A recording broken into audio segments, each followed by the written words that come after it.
그러면 이제 인사 나누고 시작을 하면 좋을 것 같은데요. 기도영 배우님부터 인사해 주실까요?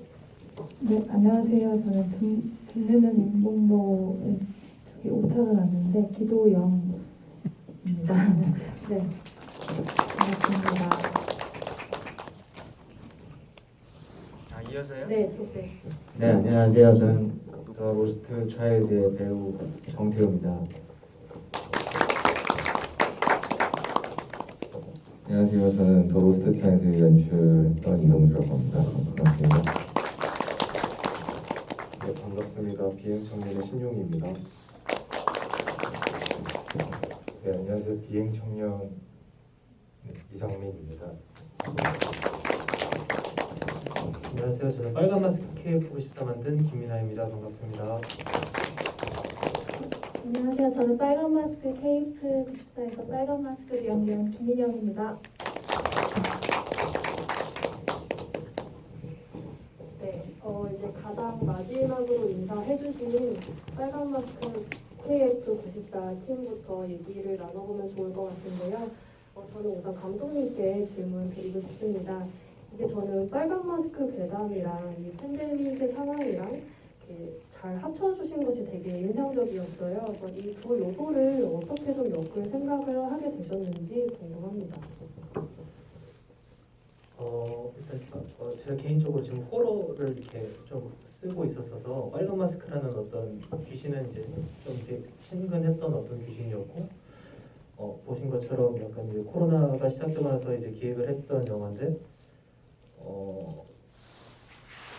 제가 좋아하는 그 말 중에 그 인생은 폭우가 그치기를 기다리는 것이 아니라 그 비 속에서 춤추는 법을 배우는 것이다라는 말을 되게 좋아하는데 코로나가 이제 영화를 힘들게 했지만 코로나가 그치기를 기다리는 것이 아니라 그 안에서 영화를 한번 춤을 춰보면 어떨까? 이제 그런 생각에서 이렇게 만들게 됐습니다. 그러면 원래 스릴러 장르를 좀 좋아하세요? 저는 코미디를 더 좋아합니다.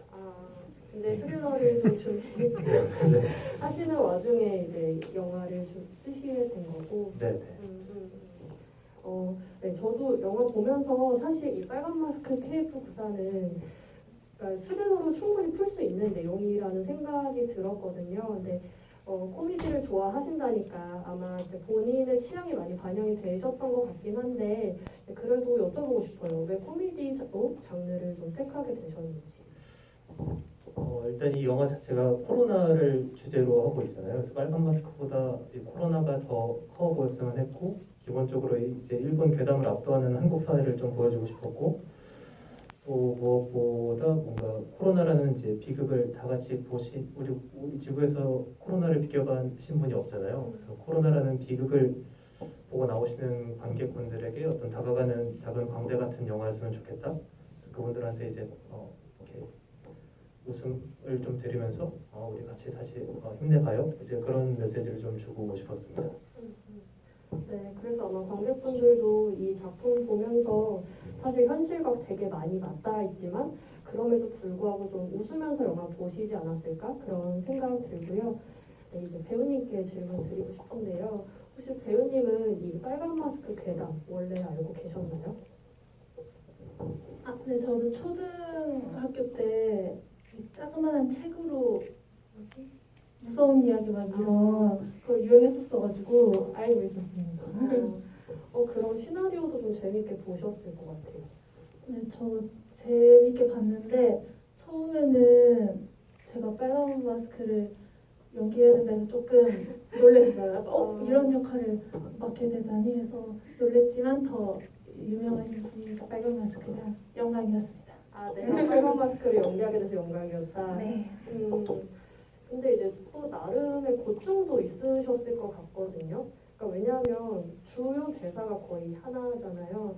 일본어로 나 예쁘니? 나 예쁘니? 계속 이거를 물어보셔야 했는데 좀 준비하실 때 어떤 점이 힘드셨는지 또 궁금하고 또 씬별로 같은 대사를 하더라도 좀 어떤 차이를 주려고 하셨는지도 얘기 같이 해주시면 좋을 것 같아요. 우선 이렇게 똑같은 대사를 계속 반복하는 연기는 처음이었어가지고 어려웠던 거는 되게 단순한 연기인데 이 단순한 연기가 더 어렵더라고요. 그래서 어떻게 할까 하다가 그냥 1차원적으로 그냥 이 빨간 마스크에 몰입해서 이 상황에 있는 것처럼 몰입해서 연기를 하자 해서 했던 것 같습니다.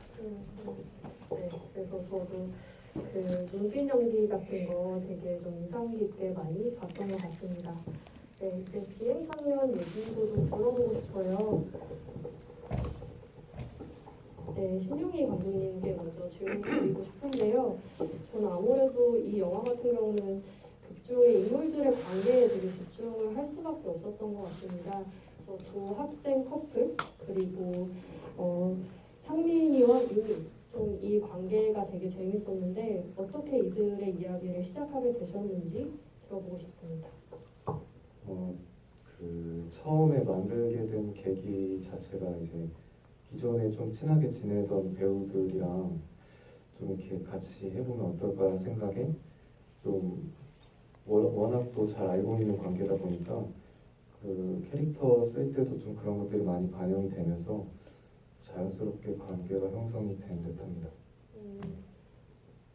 그러면 지금 출연하신 배우들이 다 약간 친한 분들이신가요? 지인분들?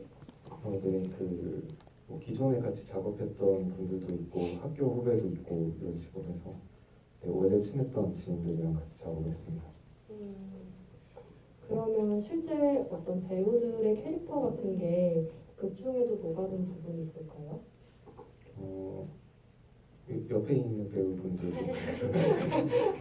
원래 이제 성격 같은 것들 좀 많이 반영을 했고요. 그리고 고등학생 역할 맡았던 친구도 또 이렇게 얘기해 보니까 또 그런 부분들이 있는 것 같아가지고 좀 많이 반영을 했습니다.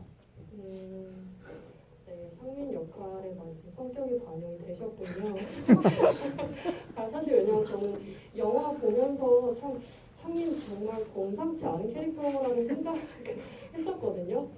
정말 첫 등장부터 저 인물은 도대체 뭘까? 누구길래 저렇게 붓으로 수염을 쓸면서 등장을 할까라는 생각을 했었는데요. 네, 이제 이상민 배우님한테도 질문을 드리고 싶습니다. 저는 상민의 좀 재밌는 대사 중에 하나가 나 취업도 안 할 건데 이런 얘기를 하는 게 재밌었거든요.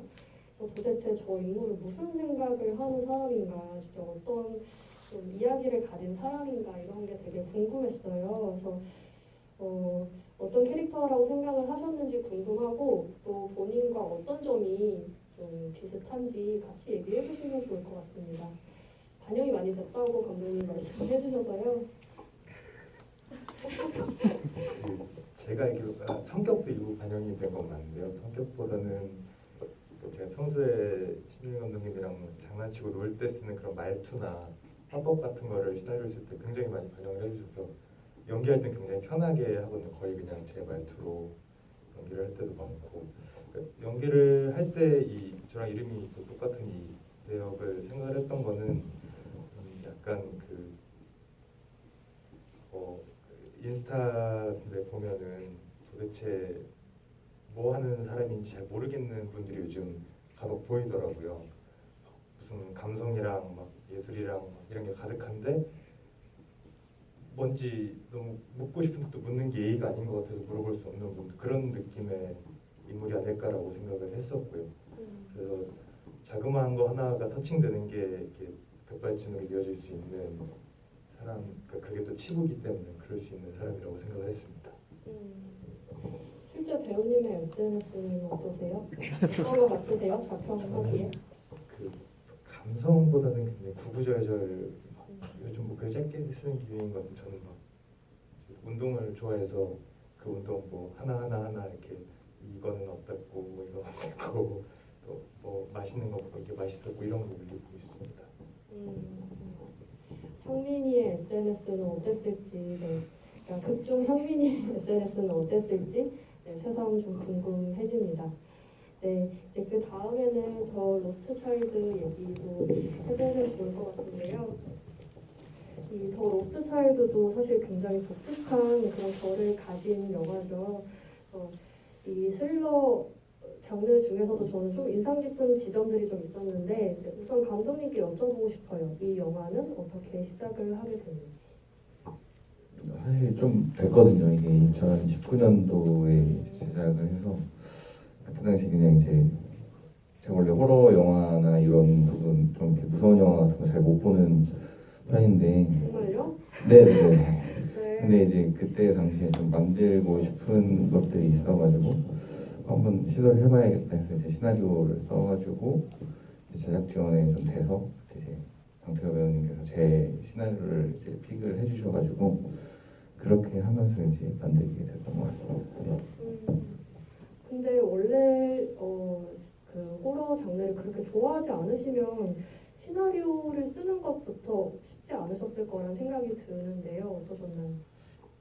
처음에는 그냥 이렇게 그냥 막상 무서운 이제 귀신만 생각을 하고 처음에 썼었는데 이제 이것도 공부를 하다 보니까 여러 종류의 귀신이 되게 많더라고요. 그래서 이제 그때부터 이제 미친 듯이 공포 영화를 탐닉을 하고 이제 그때 좀 이제 구체화 시켜 나갔던 것 같아요. 혹시 뭐 레퍼런스 삼으신 작품도 있으셨나요? 되게 많은데 사실 이제 그때 당시에 좀 외국에서 이제 유명했던 단편들을 많이 좀 봤고요. 그래서 뭐 마마나 뭐 이런 그런 것들을 좀 보고 이제 저 나름대로 한국형으로 좀 만들고 싶다 해서 그러니까 지하철이 아니라 지하 주차장에서 나올 법한 어떤 기괴한 생명체가 있다면 어떤 것일까 하다가 그렇게 구체화하게 됐습니다. 네, 이제 전태우 배우님께 질문 드리고 싶은데요. 제가 KMDB에서 여기 오기 전에 배우님 필모그래피를 봤는데 거기 기재된 상으로는 단편이 처음이셨던 것 같아요. 맞을까요? 네, 사실 저는 옛날에 사탄의 인형이라는 영화 다음으로 공포 영화를 못 보게 됐고요. 호러라는 장르를 굉장히 싫어합니다. 이종수 감독이 이건 호러가 아니고 스리러입니다. 그래서 설득당해서 하게 됐고요. 뭐 우스갯소리긴 하지만 네. 저희가 이컷 그 감독을 위하여라는 프로젝트가 있었어요. 그래서 시나리오 2작품이 당선이 되면 그 영화제 홍보대사로 있던 배우들이 그 작품에 참여하게 되고 제작 지원도 하게 되는 그런 프로젝트였었는데 짧은 시간 안에 어떤 공포스러운 부분과 스릴러 같은 부분들을 좀 보여줄 수 있을 것 같은 시나리오여서 그 시나리오를 픽하게 됐고 그 전에는 그 고수 씨가 그 택시 드라이버라는 영화를 했었는데 굉장히 좋은 것 같더라고요. 배우도 지원을 해주고 영화제에서 금액도 이렇게 지원을 해주는 프로젝트가 있어서 지금도 하고 있는지는 모르겠는데 어쨌든 그 인연이 돼서 정우주 감독하고 한 이틀 밤 새면서 재밌게 작업을 했던 것 같습니다. 근데 너무 의외인 게 사실 저도 그 호러를 잘 못 보는 관객 중에 한 명이거든요. 오늘 GV 준비하면서 영화 볼 때 사실 더 로스트 차일드 저에게는 쉽지 않은 영화였습니다. 그만큼 되게 무섭게 잘 만들어졌던 영화였는데요. 근데 그것을 연출한 감독님도 그리고 출연하신 배우님도 사실 호러를 잘 못 보신다는 게 되게 의외였던 것 같아요. 배우님 그럼 지금까지 작업하셨던 영화나 드라마에 비해서 단편은 훨씬 그 호흡이 짧잖아요. 그래서 촬영하신 소감이 좀 어떠신지 그리고 뭐 이틀 밤샜다고 말씀해 주셨는데 뭔가 기억에 남는 에피소드 같은 게 있으셨는지도 여쭤보고 싶습니다. 시작하니까 끝나더라고요. 그렇죠, 이틀이니까. 네네. 근데 그 짧은 시간 안에 집중해서 하는 그 연출을 비롯한 스태프들의 에너지를 느낄 수 있었고요. 내가 좋아하는 장르는 아니지만 싫어하는 장르나 싫어하는 시나리오 이런 것들이 있을 수 있잖아요. 네네. 그런 것들을 단편으로 경험해보면 되게 좋을 것 같아요. 되게 많은 의미가 자기가 별이 안 맞는 역할이던 아니면 싫어하는 시나리오든 뭔가를 이렇게 경험해볼 수 있는 뜨겁게 짧은 시간 안에 열정적으로 경험해볼 수 있는 아주 좋은 기회였던 것 같습니다. 네, 그러면 이번에 더 로스트 차일드 찍고 나니까 어떠세요? 앞으로 만약에 호러 장르로 좀 더 긴 호흡의 작품이 정말 싫어합니다. 이거 정말 싫어요. 다시는 하지 않을 것 같고요. 보지도 못하니까요. 네. 애들도 못 보여주고. 네. 네, 굉장히 좋은 추억으로 남으셨던 것으로 네, 정리를 하겠습니다. 네, 오래 기다리셨습니다. 네, 기도영 배우님. 네, 오늘 이 작품 관련해서는 오늘 혼자 자리를 해주셨는데요. 네, 우선은 어떻게 작품 같이 하게 되셨는지 말씀해 주시면 좋을 것 같습니다. 네. 우선 저희 감독님은 이 둘리맨 인공로를 촬영하고 한 달 뒤에 미국으로 유학을 가셨어요. 그래서 오늘 자리하지 못해 같이 못하셔서 많이 아쉬워하셨고, 네. 네, 그래서 제가 대신 왔습니다. 잘 부탁드리겠습니다. 네. 그리고 감독님께서 제가 전에 촬영했던 정말 먼 곳이라는 작품을 보시고, 그리고 처음에는 이렇게 아예 후보에도 없었다고 하더라고요. 상상했던 이미지가 아니라서 정말 먼 곳이라는 영화에서는 제가 조금 피부도 어둡게 나오고 이렇게 시골 소녀처럼 이렇게 나오는데, 유영이라는 인물은 좀 짜증이 난 상태를 표현하기 위해서 조금 더 예민해 보였으면 좋겠고, 그런 사람을 조금 상상을 하다 보니까 저는 후보에 없었다가 이렇게 오디션을 보고 하는데 뭔가 마음에 이렇게 와닿는 인물이 없었나 봐요. 네, 그래서 이제 저한테까지 연락이 오게 됐고, 그래서 만나 뵙고 오디션을 보고 참여하게 되었습니다. 네. 그 말씀 주신 것처럼 사실 유영은 그러니까 막 감정을 엄청 드러내는 캐릭터는 아닌데 그 유영의 표정이나 뭐 눈빛 이런 걸 보면 사실 지금 엄청나게 짜증이 나 있는데 그걸 엄청나게 숨기고 있다는 게 잘 보이는 캐릭터거든요.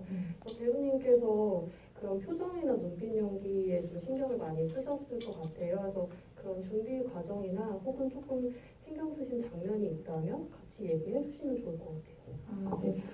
우연이었는지 모르겠는데 그 촬영 시기에 제가 좀 짜증이 많았어요. 혹시 왜 시기를 그러셨는지 여쭤봐도 되나요? 아니 특별히 큰일이 있었던 건 아닌데 제가 예민해 있더라고요, 항상. 그래서 시기적으로 좀 맞았던 것도 있었던 것 같고, 그리고 전체적으로 다 많이 신경을 썼지만 그 운전을 제가 직접 했거든요. 그래서 면허를 딴 지 얼마 안 되고 촬영한 거여서 네, 운전은 심혈을 기울였습니다. 이 작품을 위해서 면허를 따신 거세요? 아니면 우연히? 네, 우연히 땄는데 마침 딱 운전할 수 있는 기회가 생겨서 최선을 다해서 몰아봤습니다. 굉장히 좋은 실습이 되었네요. 감독님이 정말 먼 곳을 익숙하게 보셔서 그랬는지 남편으로 나온 정도 역할, 강기로 배우님도 정말 먼 곳에 출연을 하셨었죠. 그래서 두 분이 이미 호흡을 맞추신 상태라 이 작품에서도 되게 자연스럽게 잘 연기를 하셨을 것 같은데요.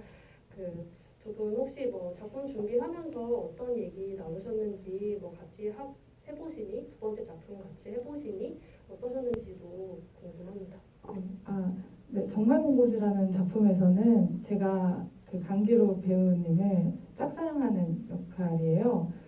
근데 여기서 이제 그걸 사랑을 이루었다. 우리 그 역할 이름이 문경이었는데 문경이 꿈을 이루었다. 이런 얘기를 하면서 더 즐겁게 촬영을 했던 것 같아요. 거기에서 연장선으로 생각해보자. 우리가 이렇게 이루어질 수 없는 사랑에서 다시 이루어져서 결혼까지 해서 아이까지 낳고 행복하게 사는 모습을 상상해보자 하면서 재밌게 촬영한 것 같습니다.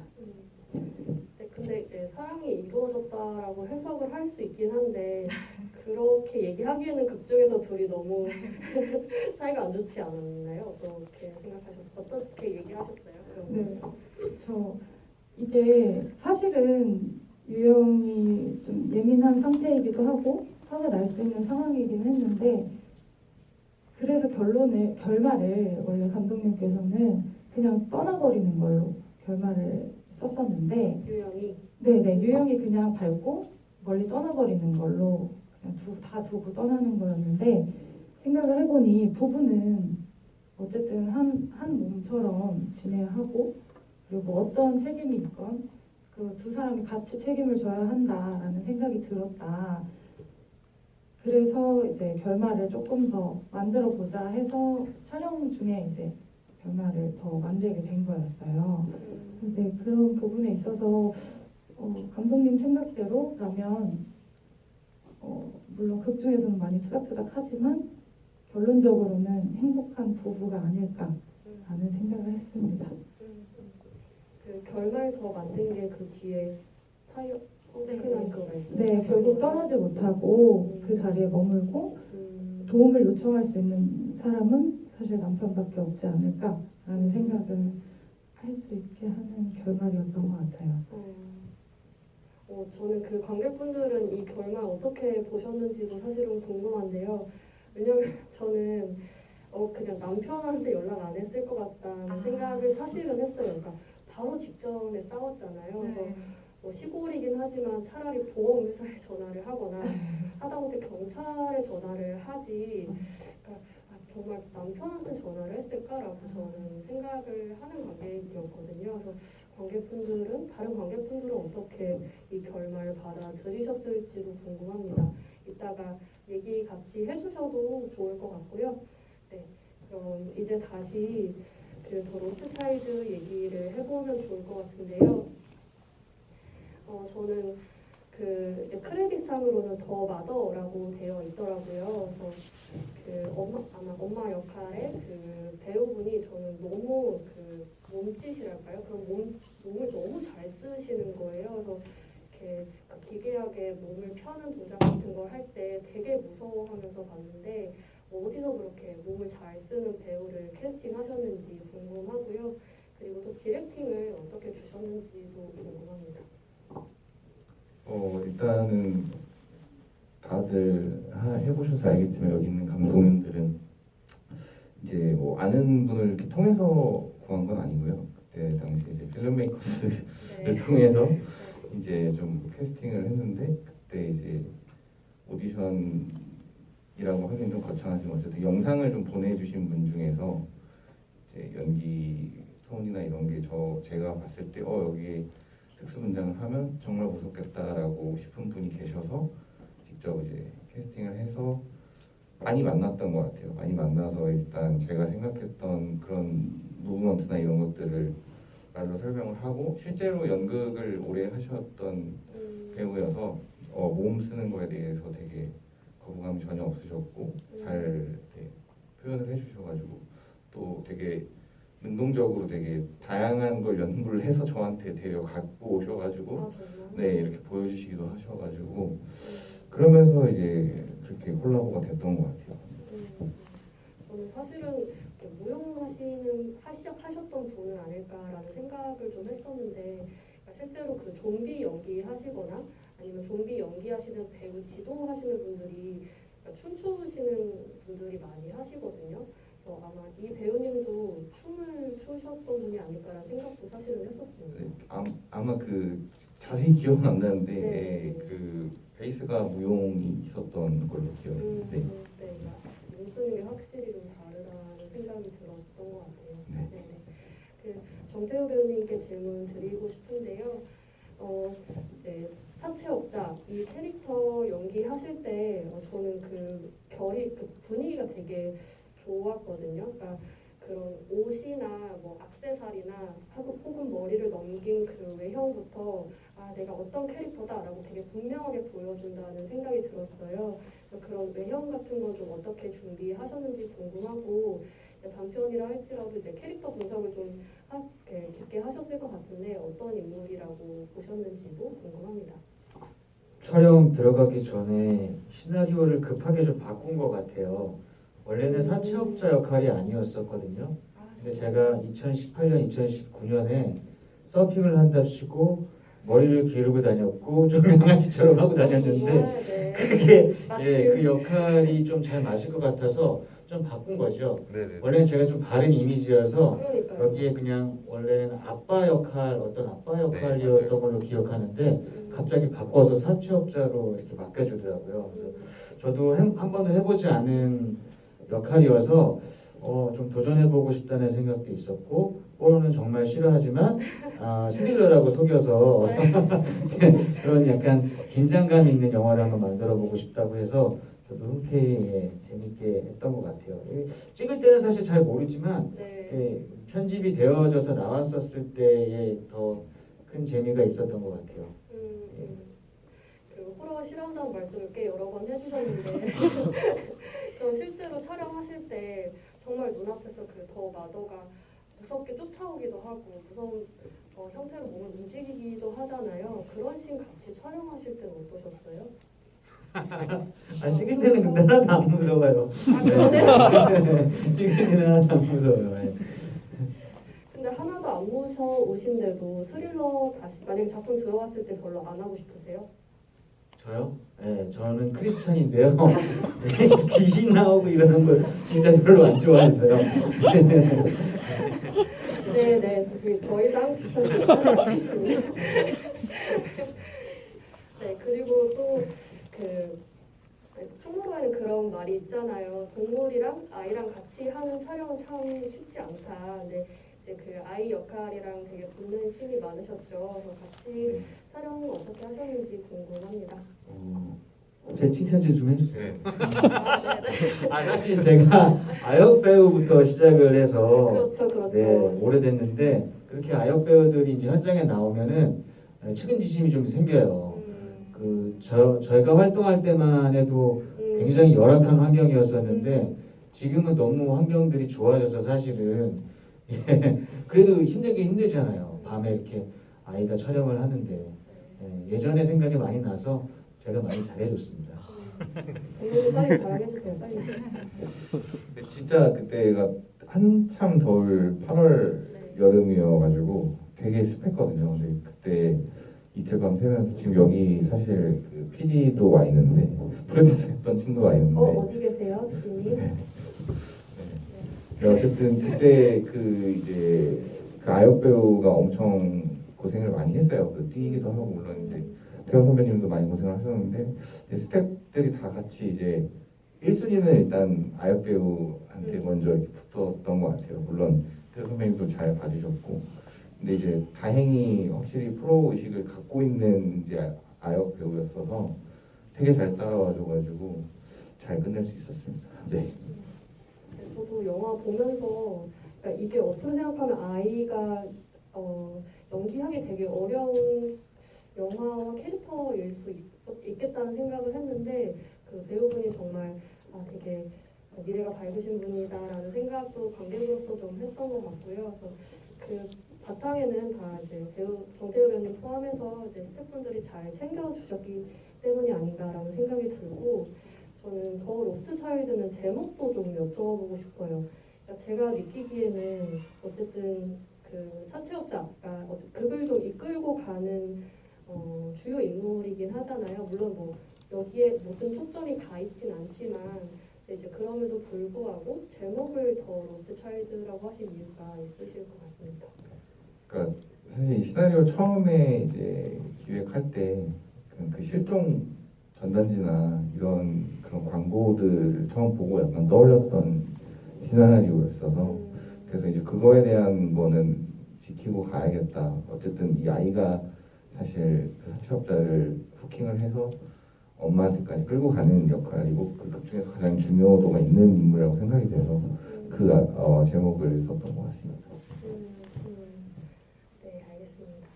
네, 이제 그 비행 청년 얘기도 좀 더 해보면 좋을 것 같은데요.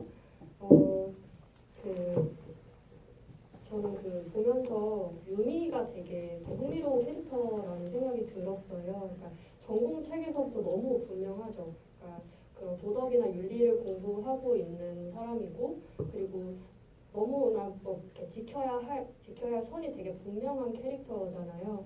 그럼에도 불구하고 자기 신념을 좀 꺾어가면서까지 이 아르바이트를 하려고 하고 있단 말이에요. 그래서 유미가 지금 도대체 정확하게 어떤 상황에 놓여 있길래 이 일을 계속 하려고 하는 건지 뭐 유미의 상황 혹은 유미의 전사에 관해서 조금 얘기를 들어보고 싶었습니다.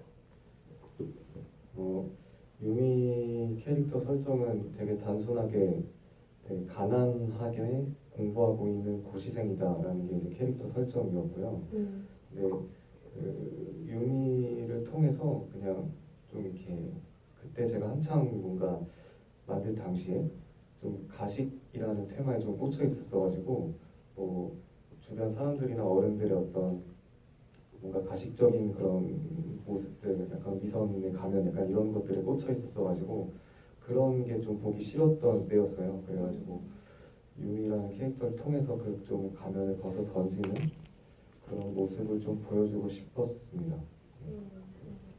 그럼 배우분이랑은 배우분에게 유미 캐릭터 디렉팅 하실 때는 좀 어떤 점을 중점적으로 말씀해 주셨는지도 궁금해요. 그 이제 유미 역할 맡았던 배우한테 주문했다기보다는 다른 배우들한테 되게 이 배우한테 되게 혹독하게 약간 엄청 무시했으면 좋겠다. 약간 그렇게 연기 주문을 했던 기억이 납니다. 유미를 무시했으면 좋겠다. 네, 그래서 그거를 받아들이는 사람이 되게 모멸감을 느껴가지고 좀 후에 뭔가 그렇게 변화할 수 있게끔 네, 좀 유도를 했었습니다. 그럼 옆에 계신 이상민 배우님께는 어떤 디렉션 주셨나요? 죄송합니다. 네, 사실 워낙 같이 작업을 많이 했어가지고 그냥 하던 대로 해라 이렇게 단순하게 했었는데요. 네, 마찬가지로 똑같이 주문을 했었습니다. 평소 스타일대로 많이 갈궜으면 좋겠다. 네, 평소 스타일대로. 네. 네, 그렇습니다. 약간 들을수록 이상민 배우님 어떤 분이신지 되게 궁금해지는데요. 저는 그 상민 캐릭터도 어떻게 준비하셨는지 배우님께 질문을 드리고 싶은데요. 그러니까 상민 이렇게 보셔서 알겠지만 되게 독특하잖아요. 그래서 앞에는 이제 카메라를 달고 있고 또 오른쪽에는 그 화구통이라고 하죠. 그 미대생들이 그림 넣어서 다니는 화구통을 메고 있고 또 왼쪽에는 기타를 메고 있습니다. 그리고 손에는 붓을 들고 있고요. 그래서 그 외형만 보면 이 사람이 그림을 그리는 사람인지 아니면 포토그래퍼인지 음악가인지 잘 감이 오지 않는 거예요. 그래서 그런 좀 외형을 어떻게 잡아 나갔는지도 얘기해 주시면 좋을 것 같습니다.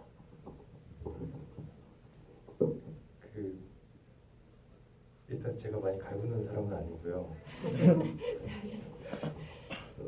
외형은 사실 처음에 시나리오 리딩을 가고 얘기를 했을 때부터 아마 몸에 주렁주렁 달아줄 거다라고 신혜영 감독님이 얘기를 해주셨고 미술팀에서 많이 준비를 해주셨어요.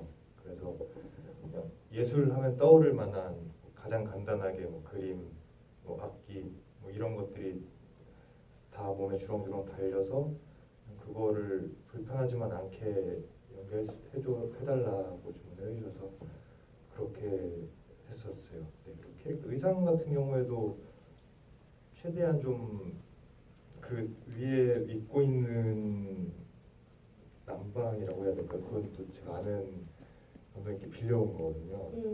제 주변 제일 아방가르드하신 분한테 제일 아방하고 좀 어떻게 이런 걸 입나라고 본인도 후회하시는 옷을 하나 달라 그래서 그런 식으로 준비를 했었습니다.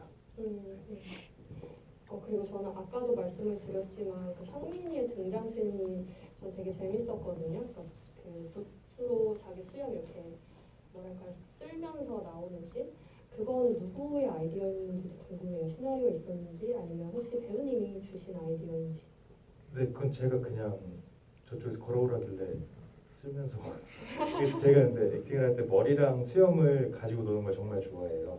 그러니까 이게 남들은 할 수 없는 조금 재밌는 요소이기도 하고 나름의 장점, 저의 그 독창성이라고 생각을 해서 그리고 마침 붓이 원래 어디 꽂혀있가 이쪽 주머니 포켓에 꽂혀 있었는데 이게 옷이 너무 헐렁해서 계속 붓이 떨어져가지고 그냥 들고 오겠다고 들고 오다가 빗질하는 겸해서 이렇게 했었는데 재밌더라고요. 네. 만족하세요? 역시? 네, 앞장면이시 너무 네네. 네, 이제 다시 빨간 마스크 KF4 얘기를 해보면 좋을 것 같은데 저는 감독님이랑 배우님께 같이 질문을 드리고 싶어요. 이 빨간 마스크가 이제 괴담으로 전해져 내려오다 보니까 외형이 딱 정해져 있는 그런 캐릭터는 아닌 것 같거든요. 그래서 이제 보면은 되게 좀 소품 같은 것들이 눈에 띄어요. 뭐 예를 들면 가죽 옷을 입고 있고 그리고 되게 큰 저는 그걸 뭐라고 하는지 모르겠는데 되게 큰 가위 같은 걸 또 손에 들고 있죠. 그래서 그런 것들을 좀 어떻게 얘기를 나누셨는지 궁금해요. 그런 외형 같은 것에 대해서 두 분이 좀 합의를 많이, 그러니까 그 소통을 많이 하시지 않았을까라는 생각이 들었거든요.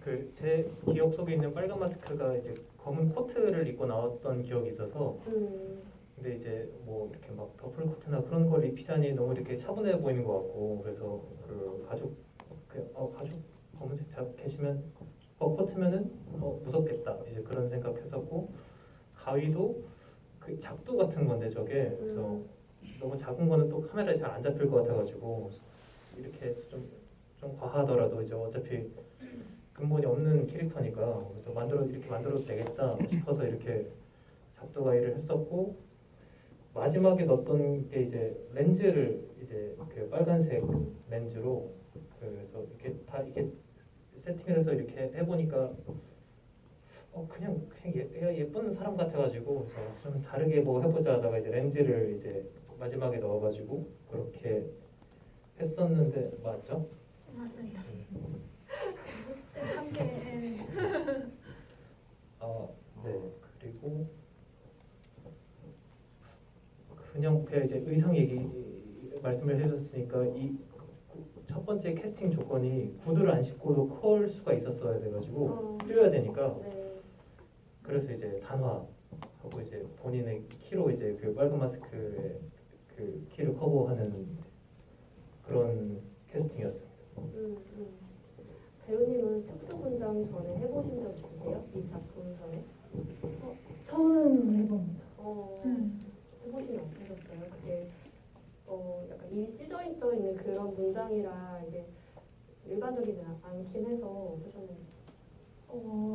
일단 처음 해봐서 저는 완성됐을 때 제 얼굴 보면 좀 재밌어가지고 재밌으셨어요? 네, 재밌었어요. 근데 이게 조금 힘들었던 거는 지울 때 그 특수 약 같은 거 지우는데 되게 따갑더라고요. 그래서 그게 조금 힘들었어요. 그 외엔 다 괜찮으셨고요. 재밌었어요. 다들 되게 담력도 좋으시고. 저는 빨간 마스크가 조금 재밌었던 거는, 그러니까 이 극 안에서 제일 뭔가 이 상황에 적응하지 못하는 그런 캐릭터인 것 같았거든요. 그러니까 일본에서 왔는데 말도 통하지 않고 그리고 이 팬데믹 검사하고 그러니까 코로나 검사하고 이런 것에 대해서 어떤 상황인지 영 모르고 있는 것 같고 그래서 좀 그렇게 설정하신 이유도 여쭤보고 싶었습니다. 아까 초반에 말씀드렸던 것처럼 네. 이 일본 괴담을 압도하는 한국 사회를 이제 보여주고 싶었어서 이 빨간 마스크는 그냥 가위만 보면 이제 눈이 돌아가는 친구다라는 말만 해줬던 것 같고 그냥 이뻐지고 싶은 어떤 욕구만 계속 있고 근데 그게 계속 우리 사회랑 이제 충돌을 하면서 결국에 이뻐지는 이렇게 그 충족이 되는? 네네 그래서 결국에 행복하게 살았더래요 이제 이렇게 한번 만들어 보고 싶었었습니다. 배우님은 그 빨간 마스크 연기 하실 때 그런 캐릭터의 심리나 이런 거를 어떻게 보셨어요? 그러니까 왜냐하면 이렇게 어떤 생각을 하는지 뭘 원하는지 이렇게 저는 직접적으로 와닿는 캐릭터는 아니라는 생각이 들었었거든요. 어떠셨나요? 우선 설정을 한 거는 그 얘기에 나오듯이 그 빨간 마스크 설정을 그대로 하려고 했고 그리고 그 빨간 마스크 캐릭터의 심리를 어떻게 이해하셨는지 궁금합니다. 그리고 그대로 하려고 했고 뭔가 사람의 보통 일반의 상황이 아니다 보니까 뭔가를 따로 엄청나게 설정을 하려고 하기보다는 오히려 그 대본 안의 상황에 집중을 하려고 했던 것 같아요. 그냥 그 상황 네. 따라서 힘들면 같이 힘들어지고 이렇게 하려고 했던 것 같습니다. 네, 알겠습니다. 네, 이제 그 관객분들 질문을 좀 받아서 얘기를 해보면 좋을 것 같은데요. 혹시 질문 주시고 싶은 게 있으시다면 손 들어주시면 감사하겠습니다.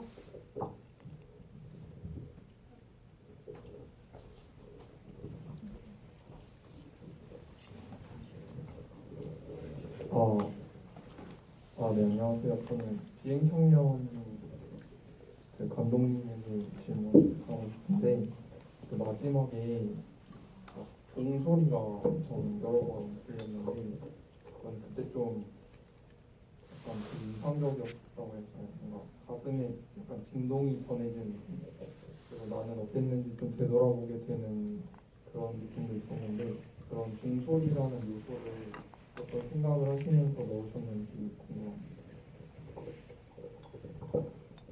일단 첫 번째로는 되게 단순하게 경종을 울리는 그런 의미였고요. 그리고 두 번째로는 이제 뭐 차 트렁크에서 막 소리가 나는데 그거를 이제 약간 사운드적으로 제가 좀 최대한 구현을 해보려고 했지만 좀 아쉽게 된 부분이긴 한데 그 트렁크 소리가 막 나는 거를 꽹과리 소리가 덮었으면 했어요. 그래서 유미가 이거를 약간 상황을 정리하고 자기가 주도권을 가져가려고 하는구나 약간 이런 거를 의도를 하고 그 꽹과리 소리를 차용을 했습니다. 그리고 다른 분한테 하나 더 질문인데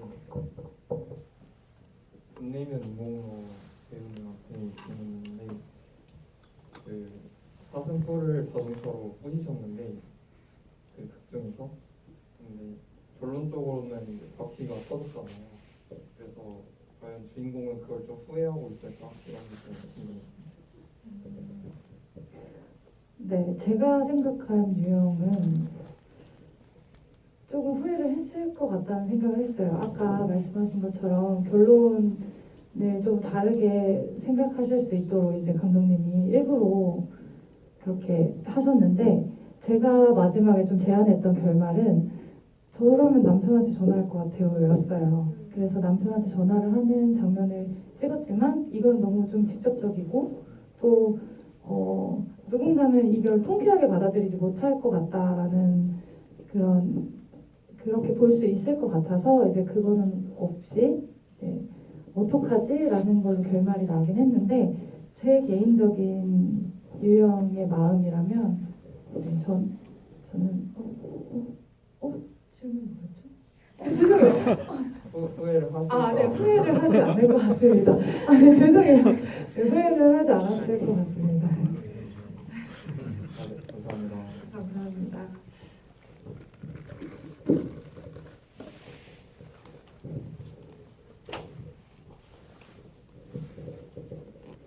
로스트 차일드 감독님께 여쭤보고 싶은데요. 태우라는 사채업자가 애기 손을 잡고 뛰잖아요. 저는 그걸 10만 원을 잡고 뛴다고 생각을 했거든요.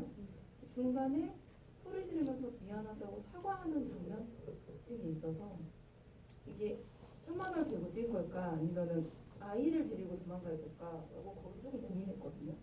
어떤 걸까요?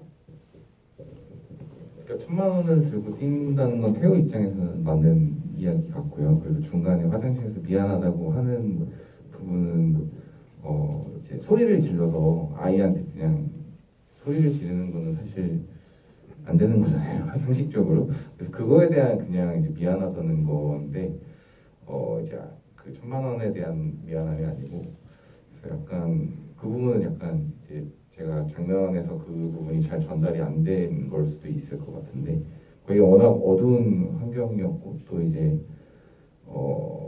막 이제 어두운 환경에서 울리는 사운드로 이제 소리를 치는 장면이다 보니까 거기서는 그냥 정말 제가 아까 말씀드렸던 대로 아이한테 소리 지른 걸 다시 자각을 해서 미안해요. 그리고 미안하다고 하는 것 플러스 이제 어쨌든 이 친구를 끌고 가야 자기는 사채업자는 1000만 원이라는 사례금을 받을 수 있기 때문에 거기서 이제 갈팡질팡했던 그런 태우를 그리고 싶었던 것 같아요.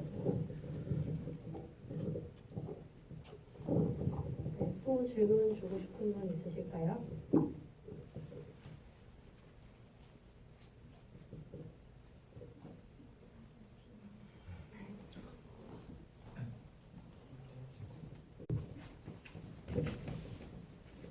안녕하세요. 영화 되게 재밌게 잘 봤고요. 저는 처음에 기도영 배우님이 하신 역할 아까 관객한테 묻고 싶다고 그랬잖아요. 네네.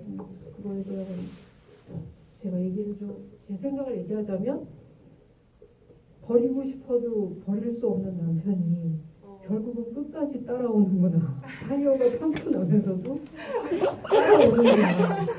버릴 기회가 정말 많았는데 결국은 못 버리고 또 데려가는구나라는 생각을 해서 그걸 굉장히 잘 표현해 주신 것 같고요. 두 분께 여쭤볼게요. 사실은 이 빨간 마스크의 감독님이 전 가이만 보면 생각날 것 같은데 앞으로 원래 코믹한 그런 개그 코드를 본인이 갖고 계신지 감독님, 배우 입장에서 봤을 때도 그렇고 감독님이 조금 그런 재미있는 요소를 갖고 계신지가 되게 궁금하더라고요. 영화 속에서 실질적으로도 그렇게 재미있으신가요? 평소에도 대화할 때나 뭐 어떤 다른 시나리오가 떠올랐다면서 말씀하실 때 들어보면은 저도 어떻게 그런 생각을 하세요? 라고 항상 얘기를 하는데 되게 특이한 제 기준에서는 상상을 할 수 없는 걸 많이 상상하시고 말할 때도 되게 웃기세요. 평소에도. 조금 생각나는 게 있으면 예시를 들어주실 수 있는 게 있나요? 네.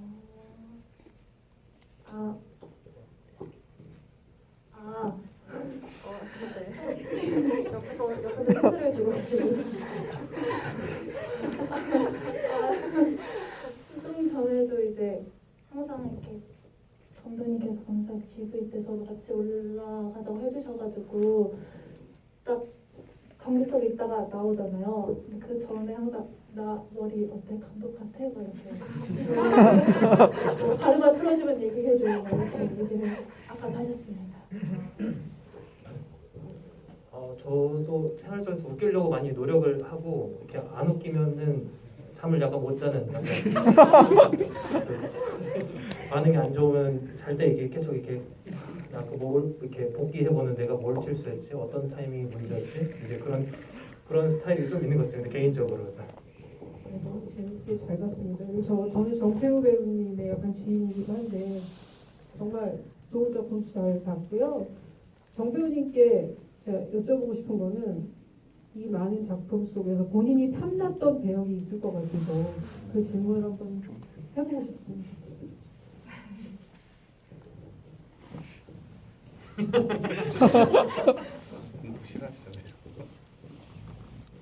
전 남편 역할. 네.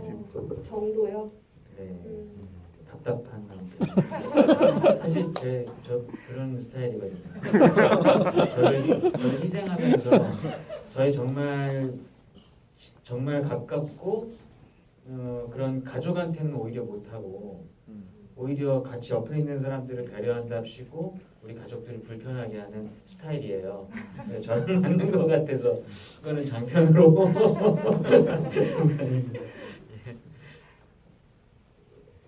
저는 감독님께 질문 하나 드리고 싶은데 감독님이 생각하는 감독 같은 머리 스타일이 뭐예요?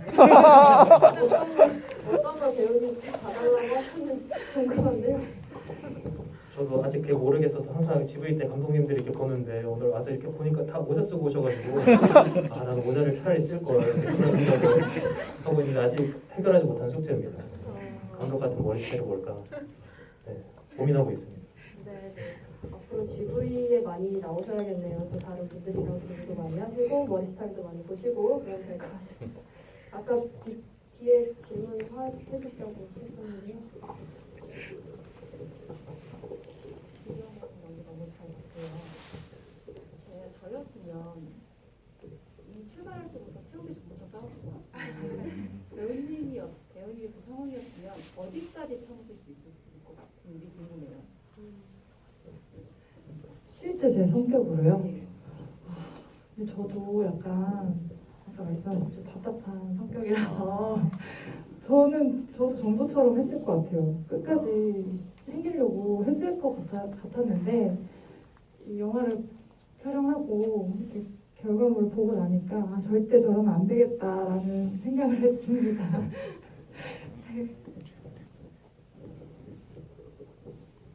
네, 또 추가로 질문 주고 싶으신 분 있으실까요?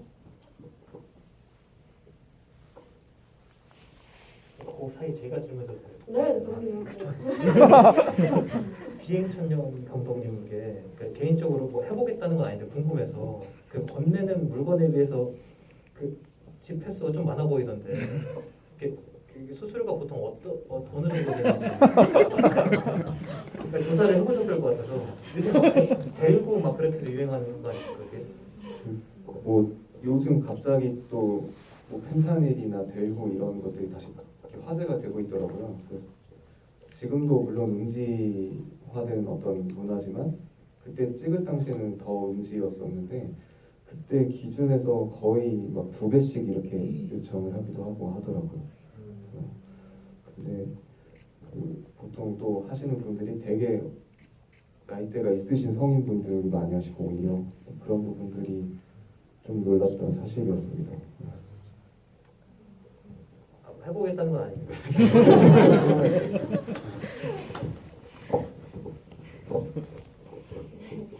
또 뭐 질문 주고 싶으신 게 있으실까요?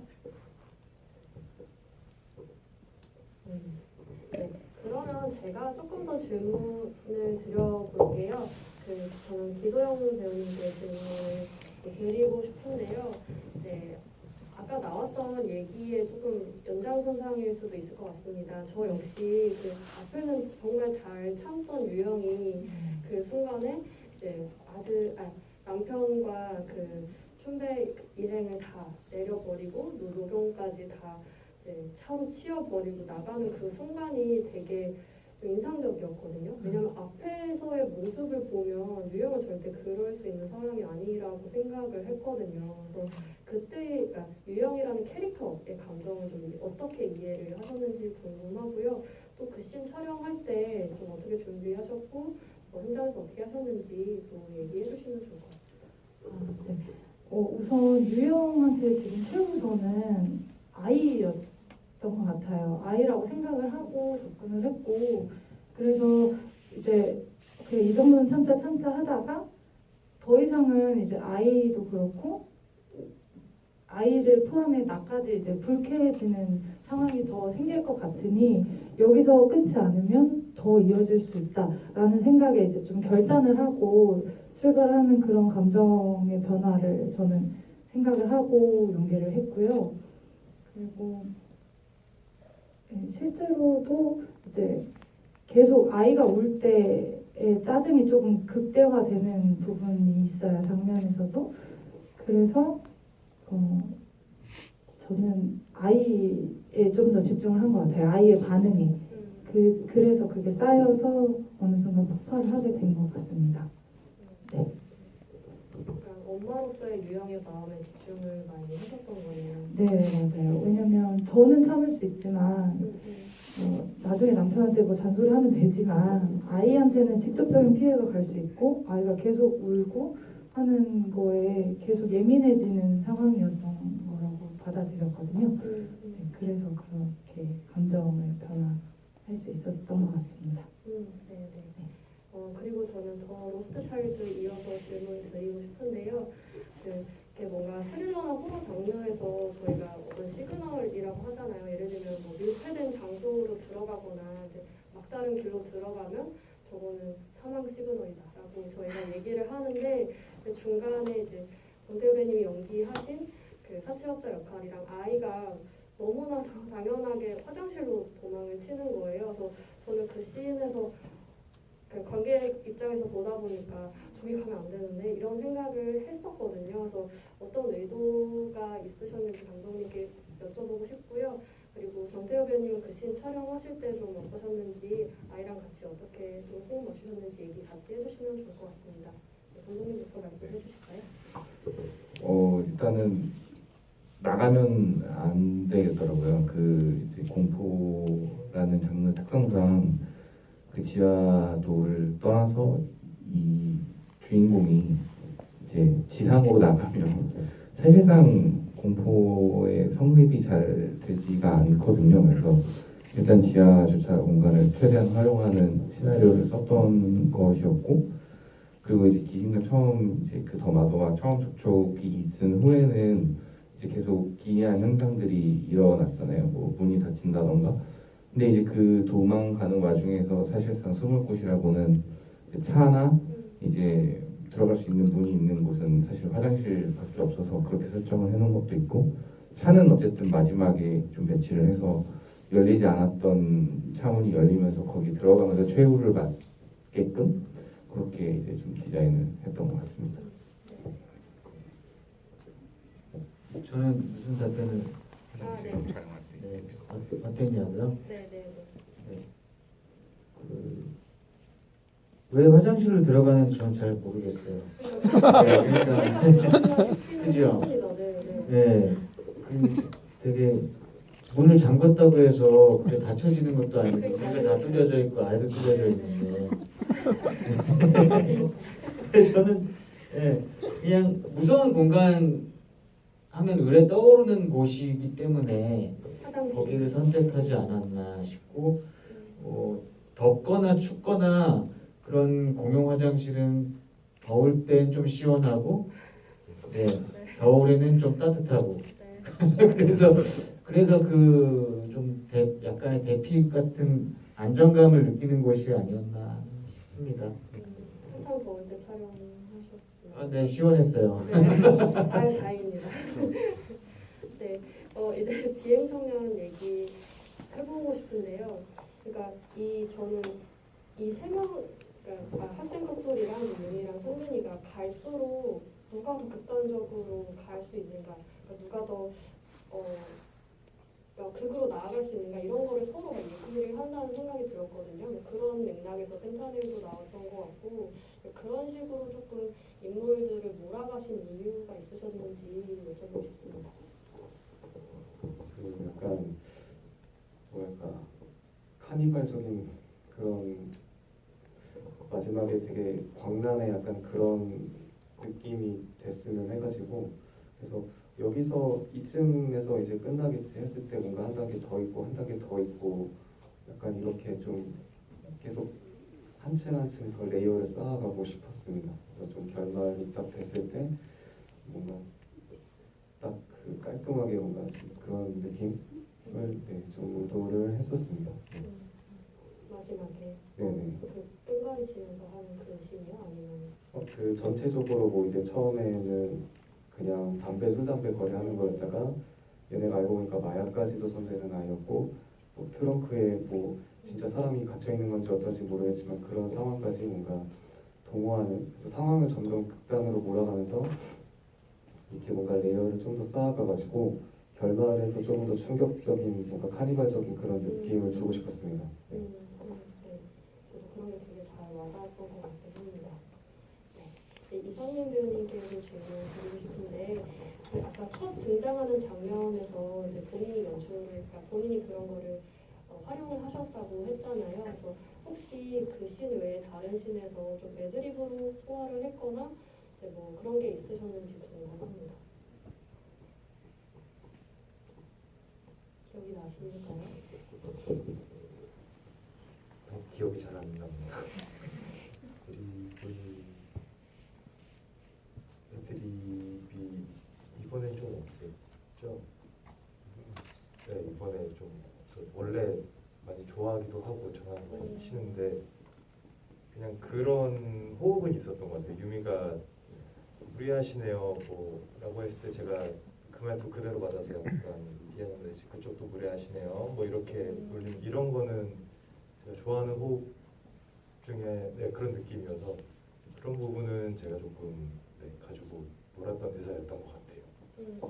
원래 애드리브를 좋아하세요? 네, 그리고 특히나 이렇게 유민 감독님이랑 작업을 할 때는 워낙 지금 얼마 전에 촬영을 한 것까지 4개째 했거든요, 같이. 근데 워낙 서로 많이 잘 알기도 하고 워낙 많이 믿어주기도 하고 이래서 그 어느 정도 허용선이 있는지도 저도 알고요. 그래서 되게 장난을 많이 치면서 찍습니다. 네, 다른 작품에서 어떤 애드리브 하셨는지 추후에 만나보고 싶습니다. 네, 감독님께 질문 드리고 싶은데요. 저는 그 빨간 마스크만큼이나 처음에 그 등장하는 세 명의 학생들 너무 좀 좋았는데 이 세 명의 캐릭터 구성 어떻게 하셨는지 설명해 주시면 좋을 것 같습니다. 저는 개성이 나름 다 뚜렷하다고 느껴졌었거든요.